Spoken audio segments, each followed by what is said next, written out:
Chapter 3, Derivatives, Section 3.1, Introducing the Derivative.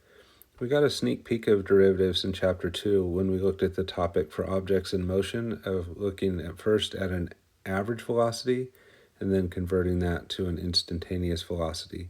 So we're going to explore that in a more generic form here and then use that eventually to define a derivative. So let's jump in with definition 1. First, let's find the average rate of change of the function f of x as x varies from a to x, which corresponds to the slope of the secant line.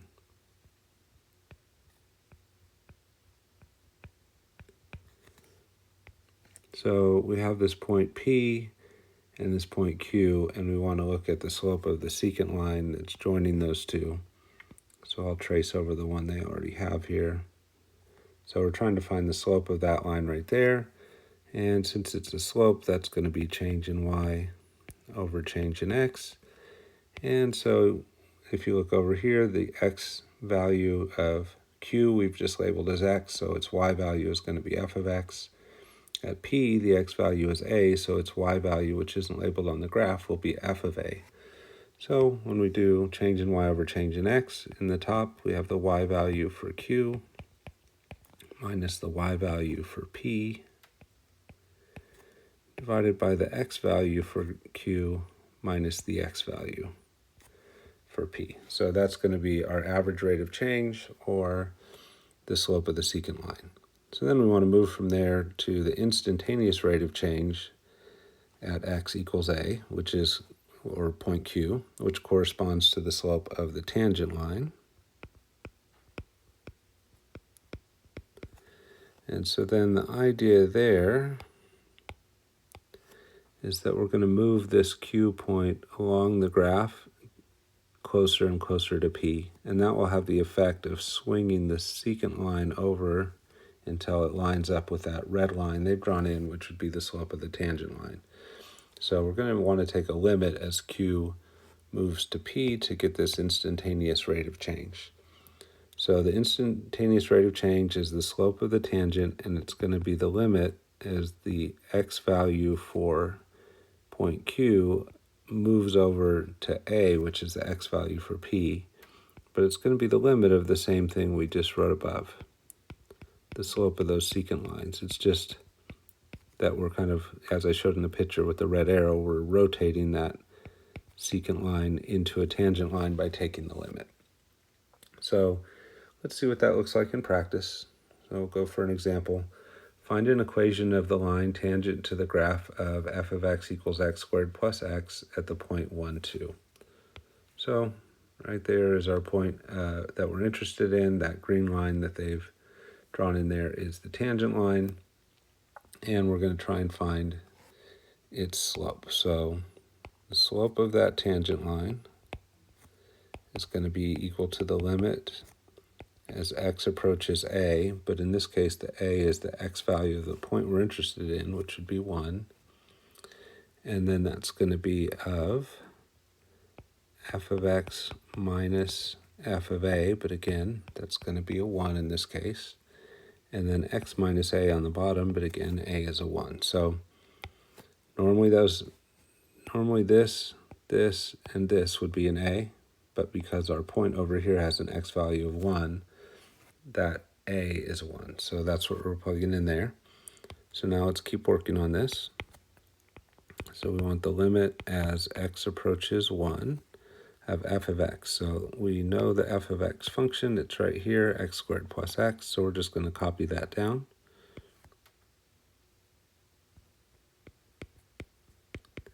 And then to get f of 1, we're just going to plug 1 in. So 1 squared plus 1.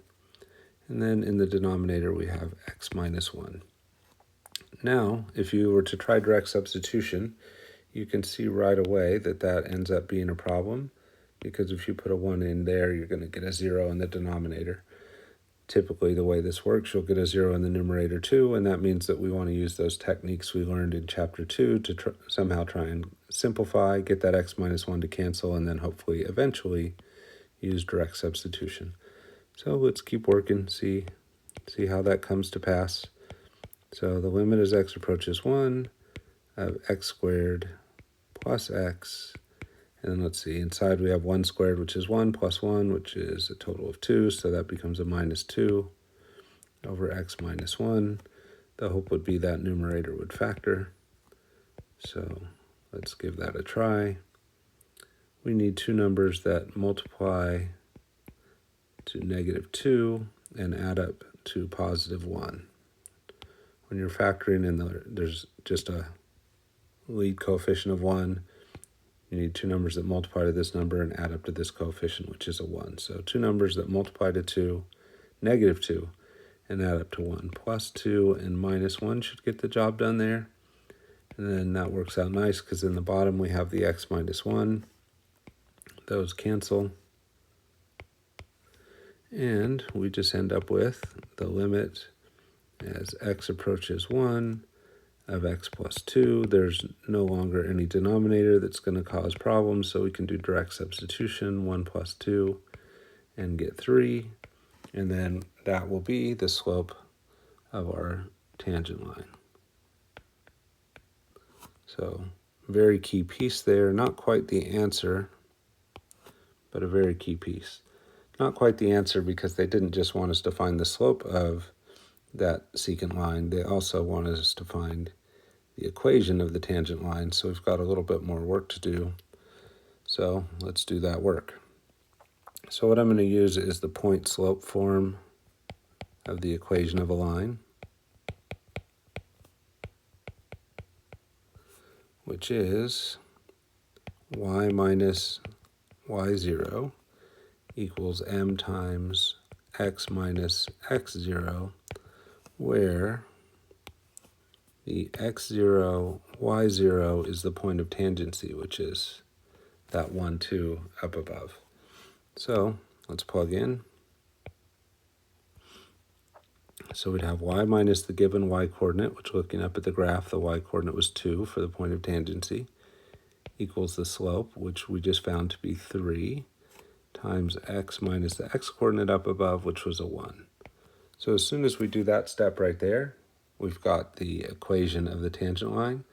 We often want to put that into slope-intercept form, so I'm going to go ahead and do that real quick. I'm going to have to do some work in my head because I'm running out of space here, but if we do the 3x, we get that.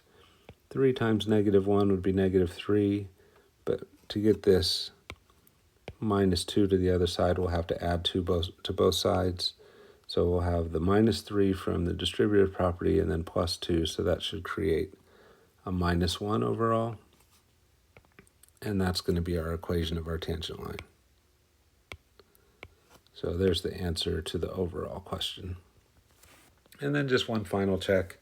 Let's go ahead and look at this on the graphing calculator and see if we end up getting a picture like they did, where we have this line we just came up with looking like it is a tangent line at the point 1, 2. All right, so let's switch over to the graphing calculator real quick, go to the y equals. We'll enter their original function, x squared plus x, and then drop down, enter our tangent equation, which is 3x minus 1, and then go to the graph. Yeah, that window seems decent already, and if we trace until we see the two hit each other, I guess they're not going to show me the intersection, but that intersection does look like it is happening at 2, 1, and it does look like if we zoom in to 2, 1, notice how it's hard to tell the difference between the two graphs. Sorry, let me try and, there we go, that's pretty good. But notice at this point of intersection, those graphs blend together, and that's the idea of a tangent line, is they're so close to each other in steepness you can't really tell the difference. And again, if we get to 2, 1, both of the graphs would be the same. All right, let's go ahead and head on to the next page. All right, well, definition 1 does get the job done. There's another definition that we favor using in calculus to do the same job. So we're going to tweak the situation just a little bit, and instead of calling the point Q's x value just to x, we're going to say that we still have a for p. A is the x value for p. But for Q, we're going to say a plus a little, where h is some small number. And so then when you want to do your y value, you're going to have to plug that a plus h in place of the x in that spot, which means that when you try and do the vertical difference, here's your y value for q minus the y value for p. So we're going to still do the same ideas. We're just kind of relabeling the variable for q. Instead of x, it's a plus h. So we're still going to look at f of x as x varies from a to x, but instead of writing the x, we're going to write it as a plus h. A plus a little bit is the idea. And we say a little bit because we're going to look at what happens as that h gets close to 0. So we're eventually going to take a limit where h gets real small. And so the 2 points will get closer together, and we're going to get that same idea of starting with a secant line and taking the limit and getting a tangent line. So just jumping in and adjusting the formulas, we're still, for the slope of a secant line, going to want change in y over change in x. And the numerator is still going to be the y value for q minus the y value for p. But in this case, because of the x value being a plus h, the y value at q becomes f of a plus h. And then still minus f of a, just like we had in the previous definition. And in the denominator, you would do the first x value, a plus h, minus the second x value, which is a. But when you do that, this a and this negative a cancel, and so you just end up with an h in the denominator. So we end up with just f of a plus h minus f of a over h. So our denominator is a little simpler. In this format, it doesn't have the subtraction in it. So our slope of the secant line, we'll write down here in this space below. We're going to take the limit. Instead of saying as one point goes to the other, we're just going to say as h goes to 0. But if h is going to 0, so over here on the graph, if h is going to 0, then the a plus h is moving closer and closer to a. So we're still getting that idea of the 2 points coming together. So we still have that idea of moving the point q closer to the point p, and therefore swinging the secant line over to a tangent just like we did before. So we end up taking the limit as h goes to 0 of f of a plus h minus f of a divided by h. So just a different formula, and it looks a little bit messier at first, but it just turns out it works a lot better for us in the calculus setting in the long run. So we tend to favor this definition over the previous one in terms of trying to get the slope of a tangent line. But it is the same idea. Let's go ahead and see what it looks like in an example. So we're going to find an equation of the tangent line to the graph of f of x equals x cubed minus 3x plus 1 at the point 2, 3. So we go ahead and move this bar kind of out of the way and get that formula back into view. So the slope of the tangent line is going to be m tan, and that's going to be the limit as h approaches 0 of f of a plus h. But the a for this is our x value, and our x value is 2 at the point of tangency. So it's going to be f of 2 plus h minus f of 2, all divided by h. And again, if you try direct substitution, you're going to get 0 over 0. So we're going to have to plug in, try and simplify, and get that h to cancel before we can successfully use direct substitution. So I'm going to keep working here. We want this to be the limit as h approaches 0. And now I'm going to start plugging in. So in place of the x here and here, I'm going to plug 2 plus h into that spot. So in the numerator, we get 2 plus h cubed minus 3 times 2 plus h plus 1, and then minus what we get if we plug the x value of 2 into the function, which would be 2 cubed minus 3 times 2 plus 1. So that's our numerator, and our denominator is just going to be h. So now we want to start working on simplifying that. So we're going to take the limit as h goes to 0, not x. So as h goes to 0. And now we have to start simplifying that. So to do that well, it would be nice to know the formula for a plus b cubed. So I'm going to write that down here, and then I'll get rid of it in a minute. But a plus b cubed is a cubed plus 3a squared b plus 3ab cubed, b squared, plus b cubed. So I'm going to use that formula to fill in the numerator.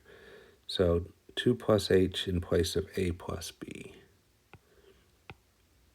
So that 2 plus h is what is going to be my a plus b down here. All right, so a cubed becomes 2 cubed. So that would be 8 plus 3 times a squared. That would be 2 squared, so that would be a 4 times b, which would be h. And then plus 3 times a, which would be 3 times 2, times b squared, which would be h squared. And then plus b cubed, which would be h cubed. So that's applying the formula down below, substituting the 2 plus h in place of the a plus b. But now continuing on, we now have to do the rest of the numerator, all this stuff, which is a little bit easier than that cube formula, but still needs to get done. So minus 3 times 2 becomes a minus 6, minus 3 times h becomes a minus 3h. The plus 1 will just copy. Going to need some more room in our numerator here, so I'll add that on. And then subtracting here, we have 2 cubed, which is 8, so that becomes a minus 8. Right here, we have negative times a negative is a positive, and 3 times 2 is 6. And right there, we have a negative times a negative makes that a negative 1. And our denominator is an h.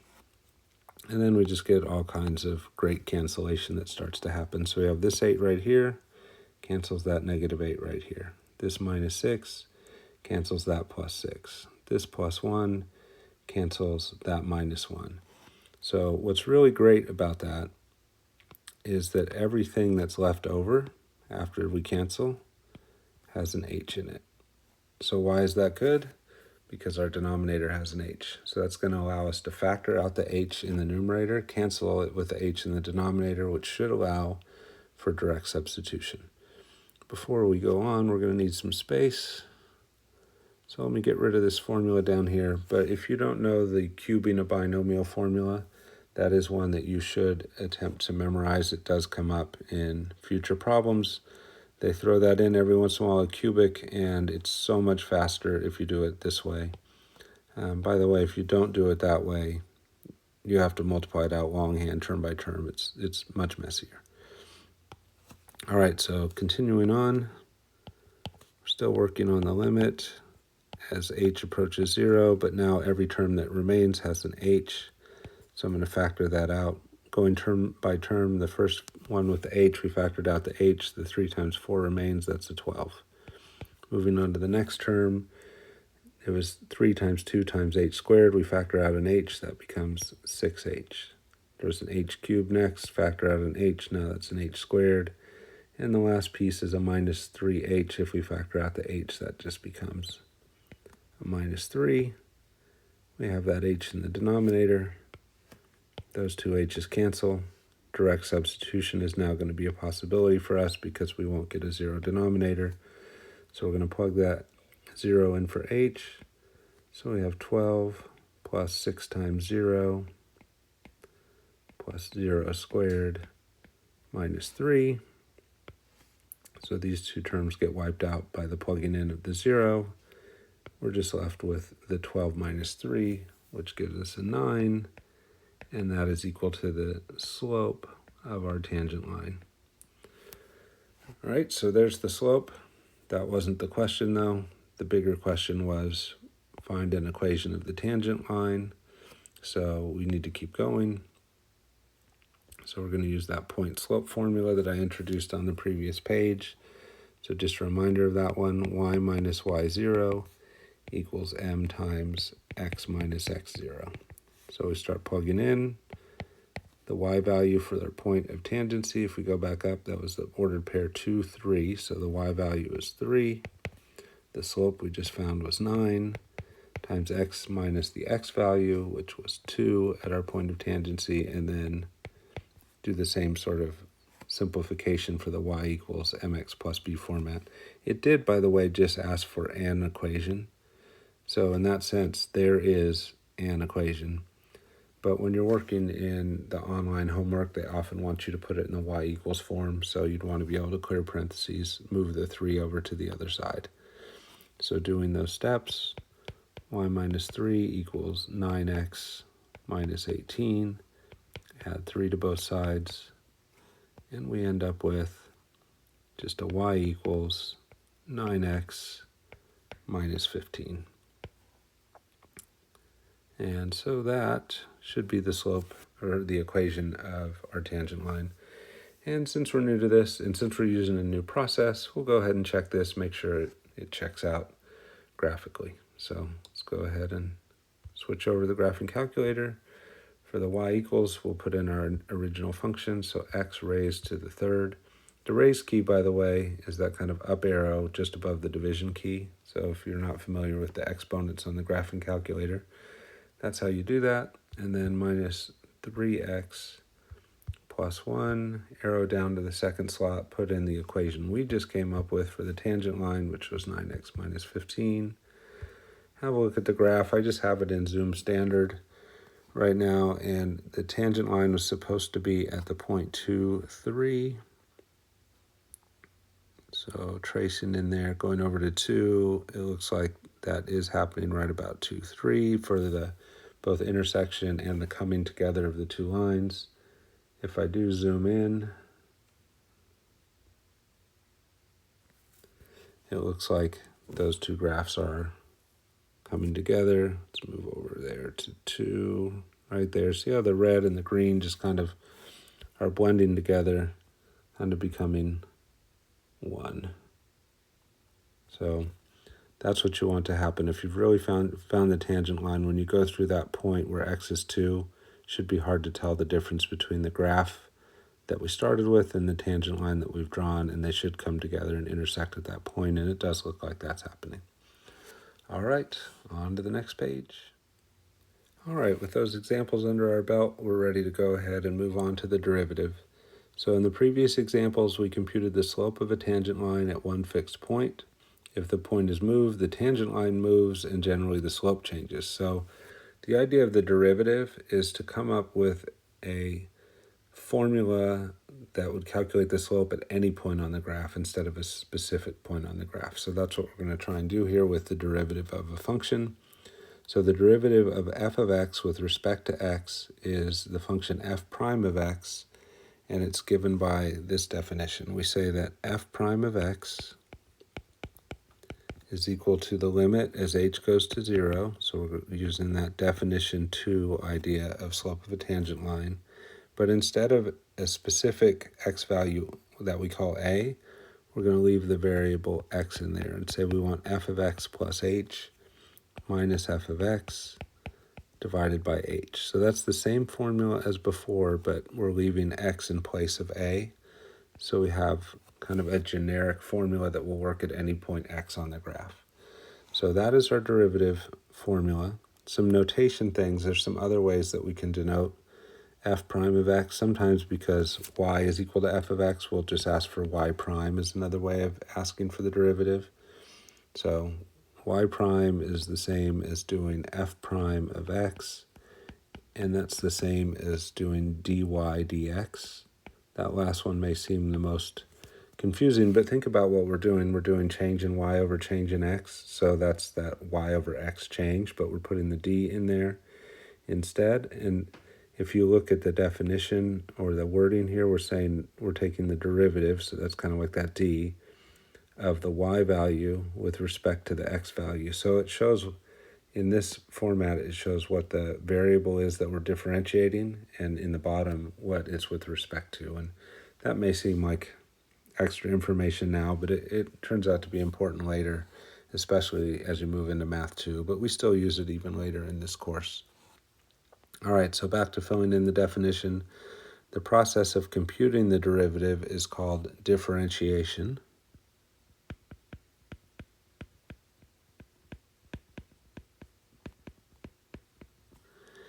And we say that f of x is differentiable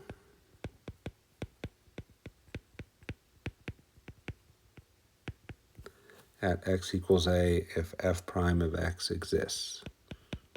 So remember, the derivative's a limit. Limits don't always exist, so derivatives might not always exist. All right, so let's try and find our first derivative of a function. So not at a specific point, but just an overall new function that's referred to as the derivative of the original. So they are asking us to find the derivative. That means they want us to find f prime of x. According to the definition above, that means they want us to find the limit as h goes to 0 of f of x plus h minus f of x over h. So that's what we're going to try and do. So that's the limit as h approaches 0 of, and this first step is usually the messiest one. It's the one we did just a minute ago, but we're going to take that x plus h, and that's been placed here, so we're also going to place it there and there. So we're going to replace every x they gave us with that x plus h. So instead of x squared, we get x plus h squared, and instead of x, we get x plus h. So that piece right there is this piece right here. So we still have to do the second piece. We still need that part over here. So let's go after that. So minus f of x. Well, f of x is just the original function, so you can just copy it down. It is important to put it in parentheses like I did because we're subtracting. So we have to remember to subtract the whole thing.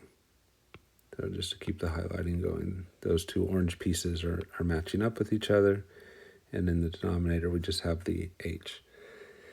And then we just need to clear parentheses, combine like terms, and hopefully, like happened for us before, we're going to end up being able to cancel everything that doesn't have an h in it. This is where it kind of blows up and gets messy, so we'll give ourselves some extra space. So the limit as h goes to 0 of, and we're probably going to get a whole bunch of stuff here.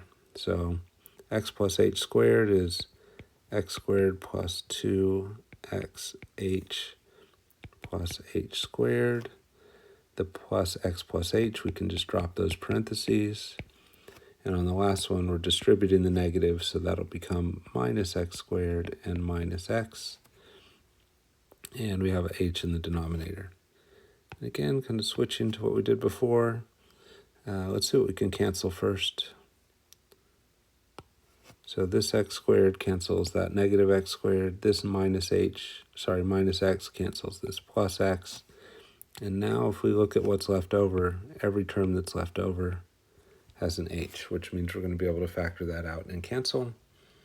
So doing that, let's see, we can squeeze that in over here, I think.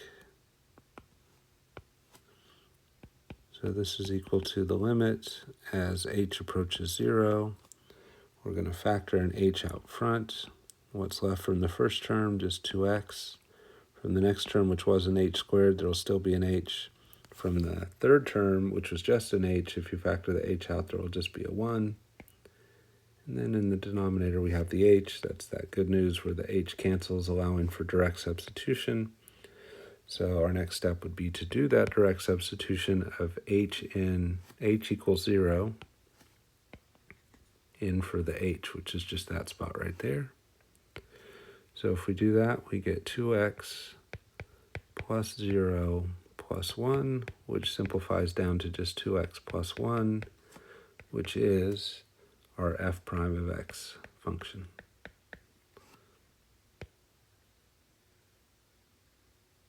So there's the overall answer to the question. All right, just a quick little side note. I did use the formula x, let's do it this way. A plus b squared is equal to a squared plus 2ab plus b squared. So I used that when I did the x plus h squared part. That's another nice formula to have memorized to make sure you can move through some of these quickly. Otherwise, you have to do a plus b times a plus b and do the full FOIL. And it's already kind of messy, so knowing that formula speeds it up a little bit. All right, so now they want us to graph the original function and the derivative on the TI-84 and examine the relationship. So we're going to go ahead and switch over and play around with that idea and see what we can learn. So we want to enter the two functions. So the original function was x squared plus x. And what we came up with for the derivative was 2x plus 1. So let's graph that. Don't really have a good setup here. That's from my last function. So I'm going to go to zoom and standard. And you can do that zoom and standard right on the keyboard of your TI-84. So the green one is the original function. That was the x squared function, so it'll be a parabola. Our derivative was a straight line, so we're seeing that one in red. And now let's try and look at some of the relationships. So here's a key thing on the green graph. If you drop down to here, where we have the vertex of the parabola, that would be a horizontal tangent line if you drew it. So what's going on at the red curve at that low spot? The red curve is equal to 0. So when the green curve had a horizontal tangent, which is the slope 0, the red curve, which is the derivative, is equal to 0. So it does seem like that f prime of x we found is producing the correct slope for x equals 0. Now going back to the green curve, if you move from that vertex and start going to the right, in all these areas the function is climbing, which means its tangent line would have a positive slope. And if you look at what's happening with the red curve, it's 0 when we're at the low spot, but then it's positive all through here. And notice that the red curve is also, somehow we jumped from one curve to the other there. But the red curve is getting higher and higher as the green curve is getting steeper and steeper. So on the parabola, the slope of the tangent line there, or the tangent line there, is not very steep, but over here it is steeper, and the red curve is producing a higher slope, which corresponds to a steeper graph. On this whole portion of the green graph, we're decreasing, and so all our tangent lines would have negative slopes, and if you jump down to the red graph, all the way until you get to the vertex, which is there, you have negative values for the slope. So everywhere that the green graph would have a tangent line that's going down, the red graph is negative. When the green graph hits a horizontal tangent, the red graph, the derivative, goes to 0.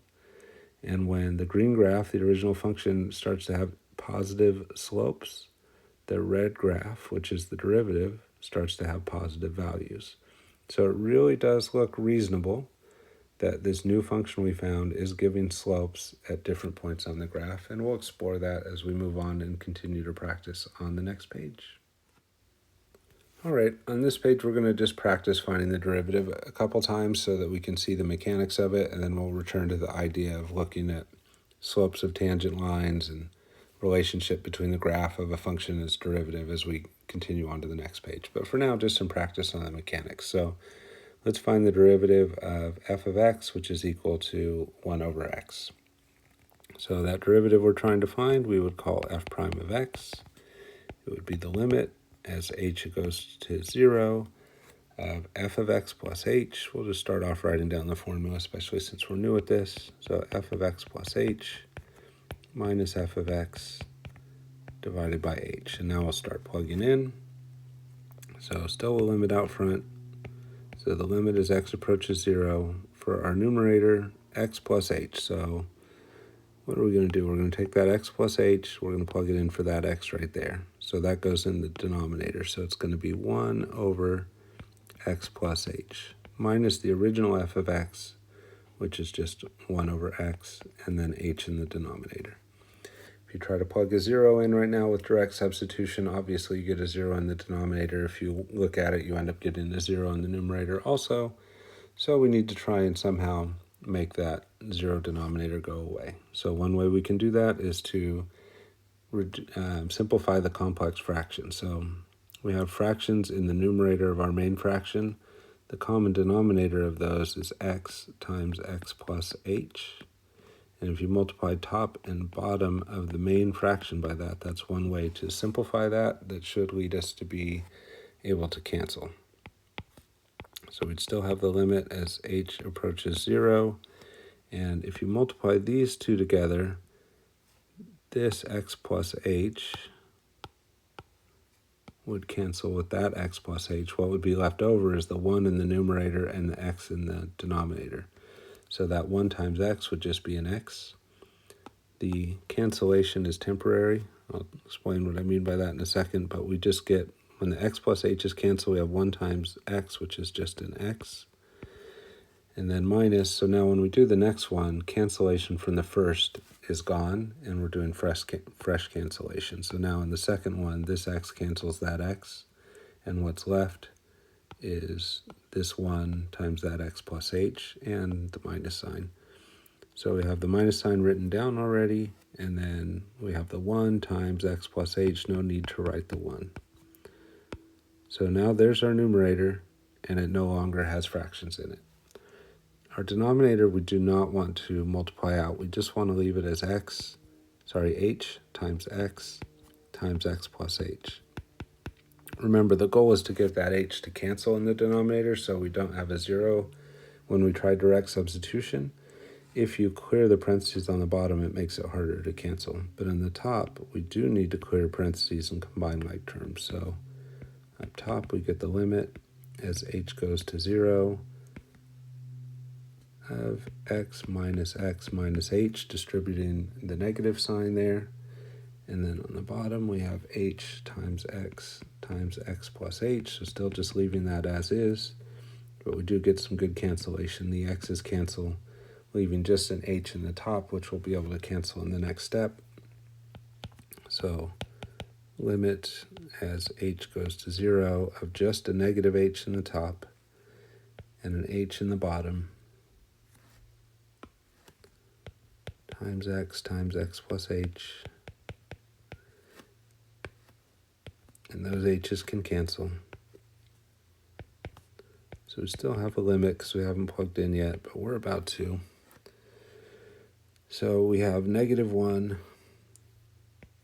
over x times x plus h, and now we can plug in and it won't be a problem. So we'd get negative 1 over x times x plus 0. So it looks like f prime of x, when we finish simplifying it, is negative 1 over x squared. So that right there is our derivative function. All right, let's try another one.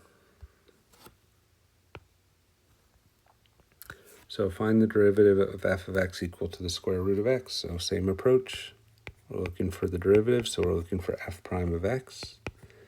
That's going to be the limit as h goes to 0 of f of x plus h minus f of x over h. Just writing down the formula again since we're new at it, but now we want to start plugging in. So limit as h goes to 0, f of x plus h, just like we've been doing, plug this in for that x. So we get the square root of x plus h,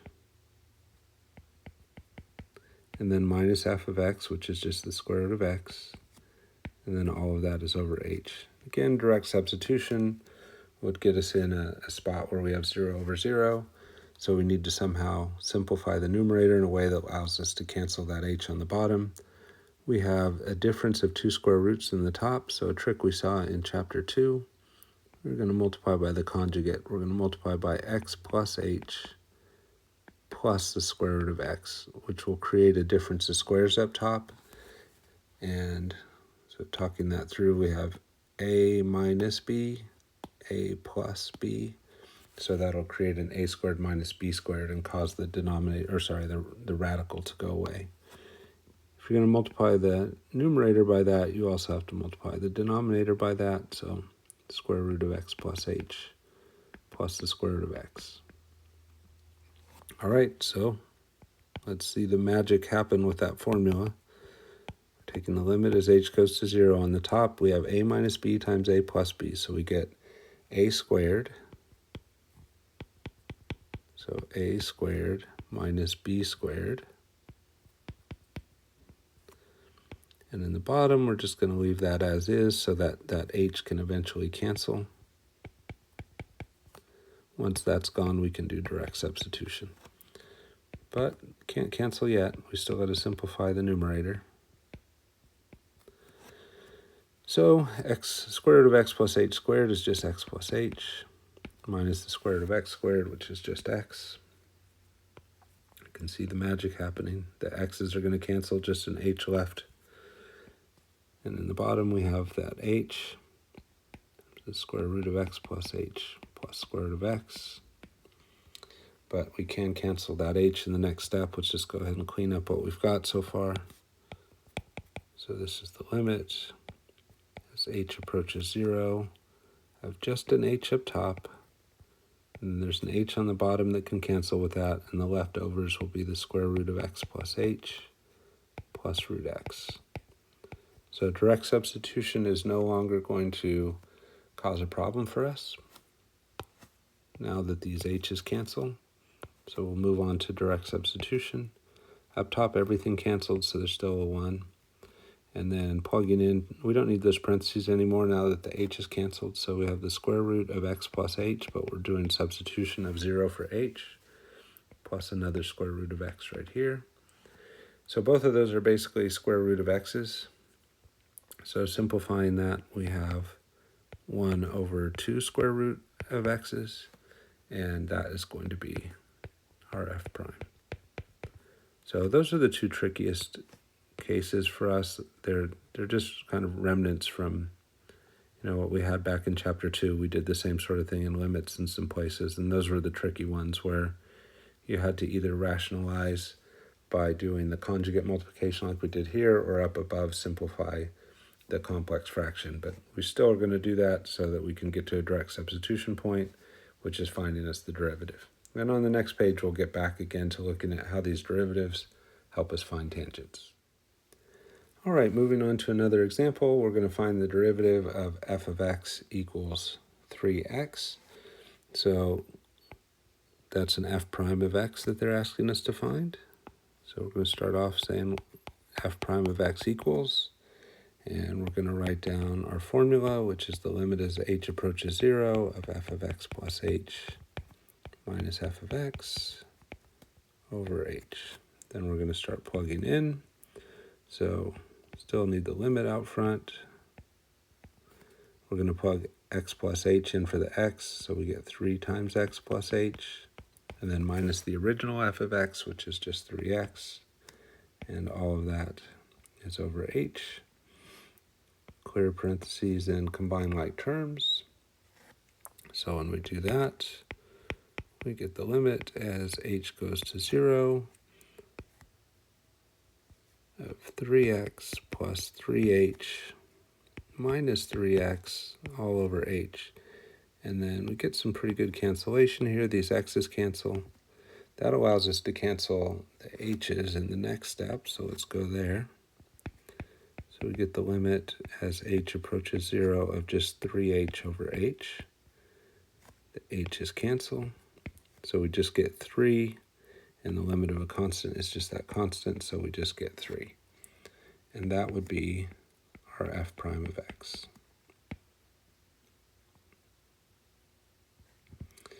So why does that make sense? Because we're saying the derivative is the same everywhere. If you look at the previous pages, we still had x's in our derivative. But if you look at the graph we're working with, the graph is a line, and its slope is 3 everywhere. So to have the derivative be a constant makes sense when the graph is a line. The steepness is the same everywhere on that line, so the derivative is the same everywhere on that line.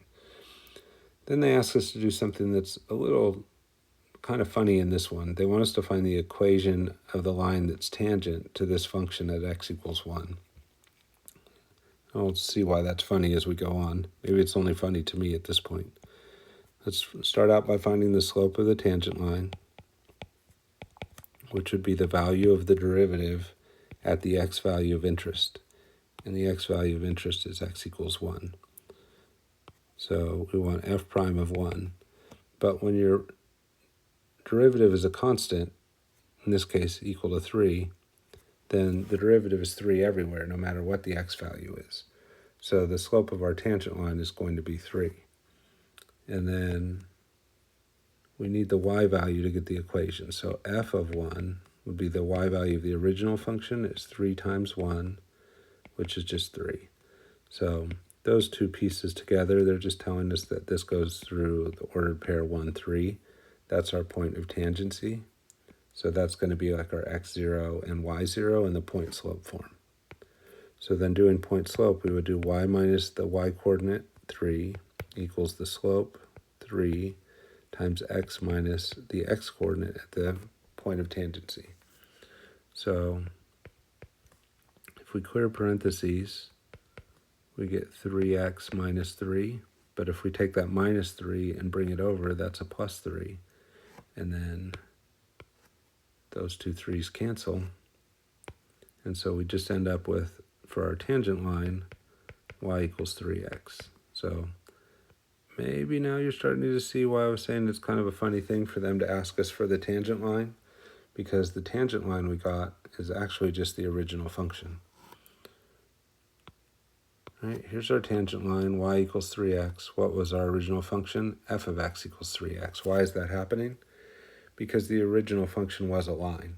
So a tangent line is a line that has the same steepness at that point as your graph does and goes through that point. Well, if it goes through the same point as our original line and has the same steepness as our original line, it's going to be our original line. So that's why we ended up with the same function. Let's explore the relationship between the graphs of derivatives and the original function some more. We did that on the graphing calculator. Let's try and do it by hand a little bit now, which is something that they're going to ask us to do in the homework. So sketch a graph of f prime from the graph of f. So the graph that's shown is the graph of f, and they want us to do f prime. So what's f prime's job? It's to find the slope at various points of the original function. So let's look at this part of the original function. It's a straight line, so it has the same steepness everywhere that I've highlighted in yellow. So all of that should end up having the same slope and therefore the same derivative. So we just need to figure out what that slope is. So let's find a couple nice points on the graph. Here's a nice point. And here's another nice point. So let's think about the run and the rise. So the run across looks like 3 squares. The rise looks like up 3. So we're going across 3 at the same time that we're going up 3. So what's the slope there? Change in y over change in x would be 3 over 3, which is just 1. So the steepness of that graph is 1. So the graph of the derivative would be a height of 1. And it's going to stay that way all the way until it gets over to where the original graph changes directions. So everywhere from 1 to the left looks like the derivative is equal to 1. How about after that? So what's going on with this portion of the graph? Well, first of all, it's going down now, so the slope would be negative. Let's find some nice points. Sorry, let me do that like I did before. So here's a nice point. Here's another nice point. We're going over 2 and down 2. So plus 2 for the change in x, but minus 2 for the change in y. So the change in y over change in x there is negative 1.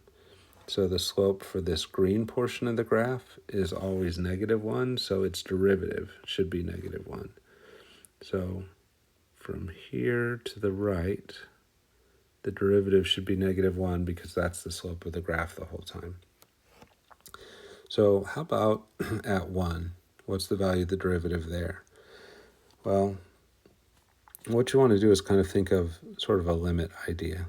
So it looks like as you come from the left, you get a slope of 1. But as you approach from the right, you get a slope of -1. And because what's happening on the left and the right do not agree, the overall derivative does not exist there. And we're going to define some of that on the next page. But one of the things that causes a derivative to not exist is a corner on your graph, a sharp corner. And that's what we had here. So we're going to leave those as open circles. All right, let's practice that idea again. Let's go with the same color coding. So what's happening, oops, missed the color. What's happening on the left side? Let's find some nice points. Here's one. And I'm going to just go with this one down here. It's also a nice point. So here's your change in y. It looks like -4. Well, your change in x is +2. So going off to the side and do it up here. -4/2 is -2 for that slope. So it looks like it's kind of some overlapping here. Guess I'm going to erase that little point just to get it out of the way so we can see it in blue. But the derivative is undefined there because that's a corner. But everywhere to the left of that, it's a straight line. The original graph is a straight line with a slope of -2, so the derivative will be -2 everywhere to the left. And then what's going on the right-hand side? Here's a nice point. Here's another nice point. Change in x, change in y. Looks like 2/1, which is 2. So the derivative, while not defined at the corner, everywhere to the right of that, it appears like the slope of the graph is +2. So the graph of the derivative would be -2. So just the blue parts are our answer. So here's the answer for the first one, and here's the graphical answer for the second one. So they just wanted us to draw the derivative. We just have to remember derivative represents slope of the original graph. If the original graph is a line, we just need to compute its slope, and the derivative will have that same value all the way through. All right, on this last page, we're going to wrap up this section with a discussion of the relationship between differentiability and continuity, and we're also going to look at what are some of the reasons a function might not be differentiable.